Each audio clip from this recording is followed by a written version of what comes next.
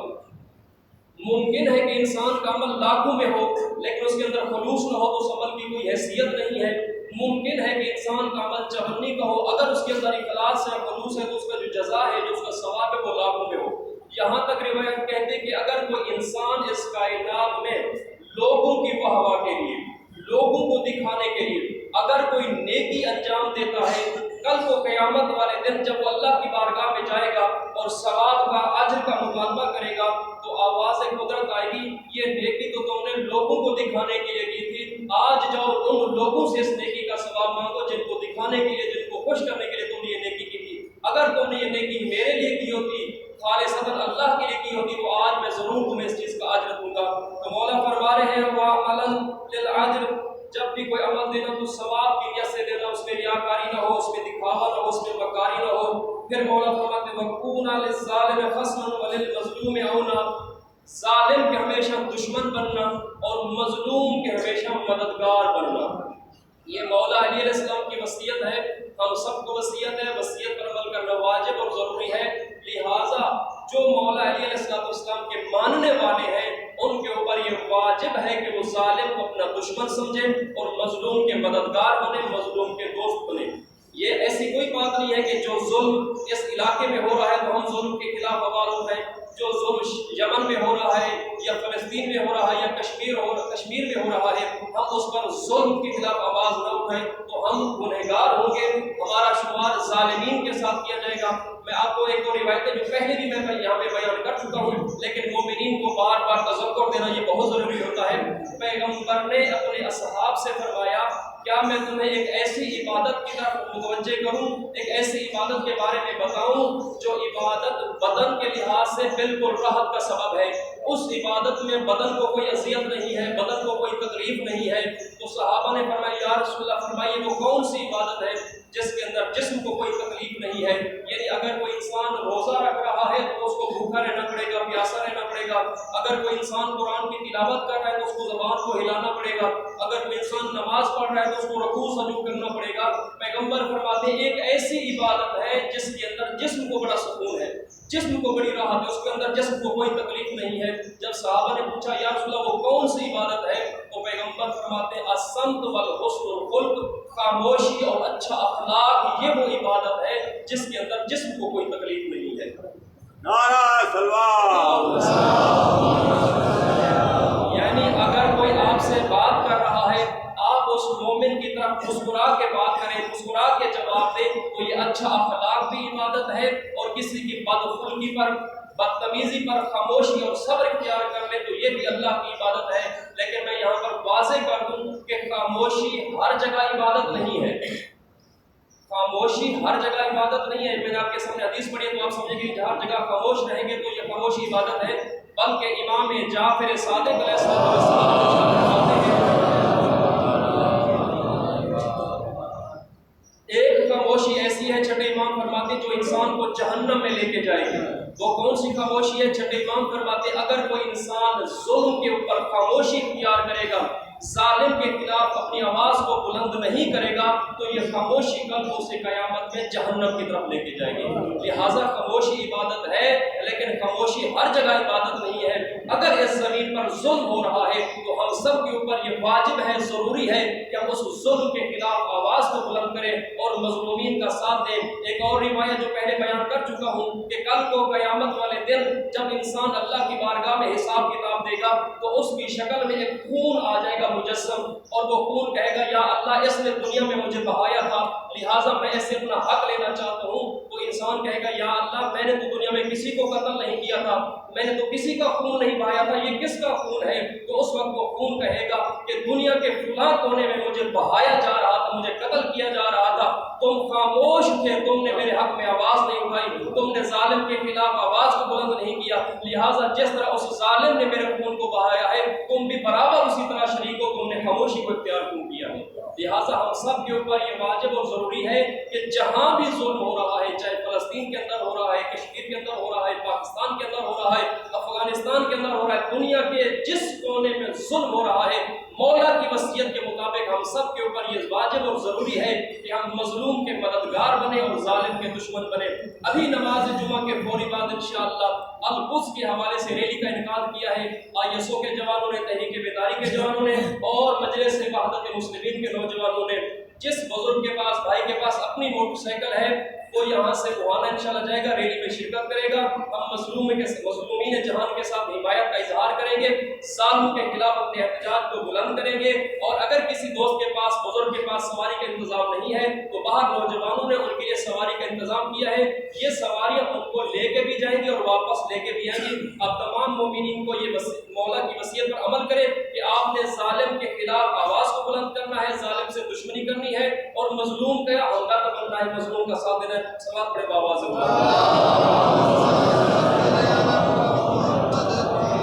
پھر مولا فرماتے ہیں اوصیکما، میں تم دونوں کو وصیت کرتا ہوں، وجمیع ولدی، اور اپنی تمام اہل بیت کو، تمام بچوں کو، وآلی، اپنے اہل و عیال کو، ومن بلغہ کتابی، اور جن جن لوگوں تک یہ میری وصیت، یہ میرا نوشتہ پہنچے میں ان سب کو وصیت فرماتا ہوں۔ یعنی اب میں آپ کے سامنے جو بیان کر رہا ہوں مولا کی وصیت، تو آپ تک یہ مولا کی وصیت پہنچ رہی ہے، لہٰذا مولا آپ سے، ہم سب سے وصیت فرما رہے ہیں بتقوی اللہ و نظم امرکم، اللہ کے خوف اپنے اندر پیدا کرنا، تقوی الہی اپنے اندر پیدا کرنا، اور اپنی زندگی کے امور کو منظم کرنا، اپنی زندگی کے امور کو منظم کرنا۔ یعنی ایسا نہ ہو کہ جب کھانے کا ٹائم ہے تو آپ سو رہے ہو، جب سونے کا ٹائم ہے تو آپ کھیل رہے ہو، بلکہ آپ کی زندگی کا برنامہ جو ہے منظم ہونا چاہیے۔ کب سونا ہے، کب آرام کرنا ہے، کب نماز پڑھنی ہے، کب عبادت کرنی ہے، کب آرام کرنا ہے، یہ ساری آپ کی زندگی مولا فرماتے ہیں نظم و ضبط کے ساتھ ہونی چاہیے۔ وصلاح ذات بینکم، اور اپنے آپس کے تعلقات کو سلجھائے رکھنا۔ فإنی سمعت جدکما صلی اللہ علیہ وآلہ یقول، کیونکہ امام فرماتے ہیں کہ میں نے تم دونوں کے جدہ یعنی حضرت محمد مصطفیٰ صلی اللہ علیہ وآلہ وسلم کو یہ فرماتے ہوئے سنا ہے، صلاح ذات البین افضل من عامۃ الصلاۃ والصیام، کہ آپس کے تعلقات کو سلجھانا، آپس کے مسائل کو حل کرنا، آپس کی کشیدگیوں کو دور کرنا، پیغمبر فرماتے ہیں یہ عام نماز اور روزے سے زیادہ افضل ہے۔ ماشاءاللہ۔ یعنی اگر آپ مستحب روزہ رکھ رہے ہیں یا مستحبی نمازیں پڑھ رہے ہیں اور دو بھائی ہیں جو آپس میں لڑے ہوئے ہیں، ان کی کشیدگی ہے، آپ ان دو بھائیوں کی کشیدگی کو ختم کروا دیں، ان کی صلح کروا دیں، تو پیغمبر فرماتے ہیں یہ عام نماز اور روزے سے زیادہ افضل ہے۔ ماشاءاللہ۔ پھر مولا فرماتے ہیں واللہ فی الایتام، خبردار اللہ سے یتیموں کے بارے میں ڈرتے رہنا، فلا تحبوا اخواہم، خبردار تمہاری وجہ سے جو یتیم ہے وہ فاقے میں مجبور نہ ہو جائیں، ولا یعیثوا بحضرتکم، اور خبردار وہ تمہاری وجہ سے یتیم برباد نہ ہو جائیں۔ یہ مولا کی وصیت آپ کے سامنے پڑھ رہا ہوں۔ دوسرا فکرہ قابل غور ہے، پہلے فکر میں کیا ہے کہ تمہاری وجہ سے غریب جو ہے، یتیم جو ہے وہ فاقہ کشی میں مجبور نہ ہو جائے، ولا یعیثوا بحضرتکم، اور خبردار تمہاری وجہ سے کوئی یتیم ضائع نہ ہو جائے، تمہاری وجہ سے کوئی یتیم برباد نہ ہو جائے۔ مولا کیا کہنا چاہ رہے ہیں، میں آپ کو مثال کے ذریعے سے یہ بات سمجھاتا ہوں تاکہ عام بچوں کو، نوجوانوں کو یہ بات سمجھ میں آ جائے۔ دیکھیے ایک یتیم بچہ ہے، بہت ذہین ہے، بہت لائق ہے، اگر ہم اس کی تعلیم کے اخراجات کو اٹھائیں، اس کی کتابوں کا، اسکول کی یونیفارم کا، اسکول کی فیسوں کا خرچ برداشت کرے، تو وہ یتیم بچہ کل کو پڑھ لکھ کر اس معاشرے کا، اس ملت کا بہترین فرد بن سکتا ہے۔ ہم نے اس یتیم بچے پر توجہ نہیں کی، وہ یتیم بچہ آج مزدوری کر رہا ہے یا رکشہ چلا رہا ہے، تو مولا فرمانے خبردار تمہاری وجہ سے کوئی یتیم برباد نہ ہونے پائے، تمہاری وجہ سے کوئی یتیم بچہ ضائع نہ ہونے پائے۔ یعنی اگر معاشرے میں کوئی یتیم بچہ ہے جو محنتی ہے، جو لائق ہے، تم سب کے اوپر یہ ضروری ہے کہ تم اس بچے کو ضائع نہ ہونے دو، بلکہ اس کی تعلیم کے، اس کی تربیت کا خیال کرو۔ پھر مولا فرماتے واللہ فی جیرانکم، خبردار اپنے ہمسایوں کے بارے میں اللہ سے ڈرتے رہنا، فإنہم وصیۃ نبیکم، کیونکہ یہ تمہارے نبی کی وصیت ہے، ما زال یوصی بہم حتی ظننا انہ سیبصرہم، یہاں تک کہ پیغمبر نے ہمسایوں کے بارے میں ہم سے اتنی زیادہ تاکید کی ہے کہ ہم کو یہ گمان ہونے لگا کہ پیغمبر کہیں ہمسایوں کو وراثت میں حصے دار نہ بنا دے۔ اس قدر پیغمبر نے ہمسایوں کے حقوق کا بیان کیا ہے، اس کی تاکید کی ہے۔ پھر مولا فرماتے ہیں واللہ فی القرآن، اور خدا سے قرآن کے بارے میں ڈرتے رہنا، لا یسبقکم بالعمل بغیرکم، کہیں ایسا نہ ہو کہ تمہارا غیر قرآن پر عمل کے لحاظ سے تم پہ سبقت لے کے چلا جائے۔ قرآن کے بارے میں اللہ سے ڈرتے رہنا، یتیموں کے بارے میں اللہ سے ڈرتے رہنا۔ اور آپ کو سنا دوں مولا نے کس قدر کوفہ کے یتیموں کا خیال کیا ہے۔ یہ روایت یقیناً آپ نے پہلے سنی ہوگی، کیونکہ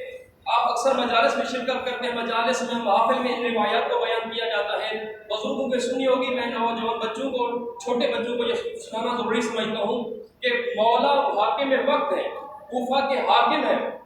مولا کے پاس حکومت ہے۔ مولا اپنے صحابی کے ساتھ رات یا دیر میں گزر رہے تھے کوفہ کی گلی سے، ایک گھر سے کچھ بچوں کے رونے کی آواز آ رہی تھی۔ مولا نے اپنے صحاب سے پوچھا یہ کہاں سے آواز آ رہی ہے؟ تو صحابہ نے کہا یا رسول اللہ یہ اس گھر سے یتیم بچوں کے رونے کی آواز آ رہی ہے، ان کا باپ دنیا سے چلا گیا ہے، بچے بیچارے بھوکے، انہوں نے کچھ کھایا نہیں ہے۔ جب مولا نے یہ سنا فوراً مولا اپنے گھر آتے ہیں، غذا کا انتظام کرتے ہیں، اپنے کندھے مبارک کو غذا کو اٹھاتے ہیں، اٹھا کر ان یتیم بچوں کے گھر لاتے ہیں، اور ان یتیم بچوں کو دیکھیے ہمارے پاس ذرا سا عہدہ آ جائے، کوئی پاور آ جائے، کسی شہر کی حکومت ہم کو مل جائے تو ہمارے پاس لوگوں کو ملنے کے لیے وقت نہیں ہوتا۔ مولا حاکم وقت ہے، توجہ فرمائیے، مولا حاکم وقت ہے، لیکن مولا نے اپنے کندھوں پر غذا کو اٹھایا اور ان یتیم بچوں کے گھر مولا آتے ہیں اور ان یتیم بچوں کی ماں سے فرماتے ہیں کہ میں ان بچوں کو بہلاؤں، آپ کھانا بنائیں گی یا آپ ان بچوں کو بہلائیں گی، میں علی ان بچوں کے لیے کھانا تیار کروں؟ تو ان کو یتیم بچوں کی ماں کہتی ہے مولا آپ بچوں کو بہلائیں، میں بچوں کے لیے کھانا بناتی ہوں۔ روایت کہتی ہے کہ مولا نے اتنا بچوں سے شفقت سے پیش ہے، اتنا پیار فرمایا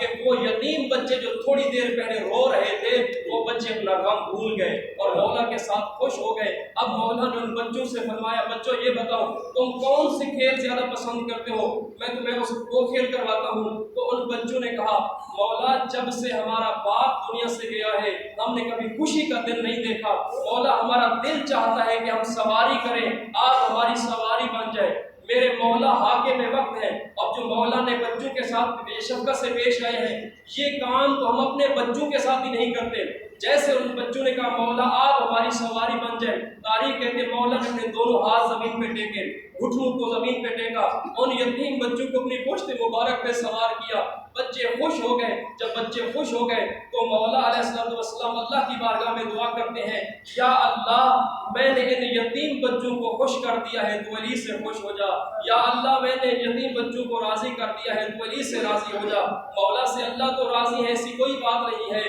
نعوذ باللہ معاذ اللہ۔ یہ مولا ہم کو درس دے رہے ہیں کہ اگر تم اللہ کی رضا چاہتے ہو، اگر تم اللہ کی خوشنودی حاصل کرنا چاہتے ہو تو یتیموں کا خیال کرو، یتیموں کو خوش کرو، اللہ تم سے خوش ہو جائے گا، اللہ تم سے راضی ہو جائے گا۔ واللہ واللہ فی القرآن، خبردار قرآن کے بارے میں اللہ سے ڈرتے رہنا، کہیں ایسا نہ ہو کہ تمہارے غیر قرآن پر عمل کے لحاظ سے تم پہ سب کر لے جائیں۔ واللہ واللہ فی صلاۃ فإنها عمود الدین، خبردار نماز کے بارے میں خدا سے ڈرتے رہنا، کہیں ایسا نہ ہو کیونکہ نماز جو ہے وہ تمہارے دین کا ستون ہے۔ اس کے بعد مولا فرماتے ہیں واللہ واللہ فی بیت ربکم لا تدخلوہ ما بقیتکم فإنہ ينظرک لم تناظروا، خبردار اپنے رب کے گھر کو کبھی خالی مت چھوڑنا، مسجد کو، خانہ کعبہ کو کبھی خالی مت چھوڑنا، کیونکہ اگر تم نے خانہ خدا کو خالی چھوڑ دیا تو پھر تم پر عذاب نازل ہو جائے گا، اس عذاب سے تم کو مہلت نہ ملے گی۔ اس کے بعد مولا فرماتے ہیں واللہ واللہ فی جہاد باموالکم وانفاسکم والسنتکم فی سبیل اللہ، اپنے اموال، اپنے جان، اپنے زبان سے راہ خدا میں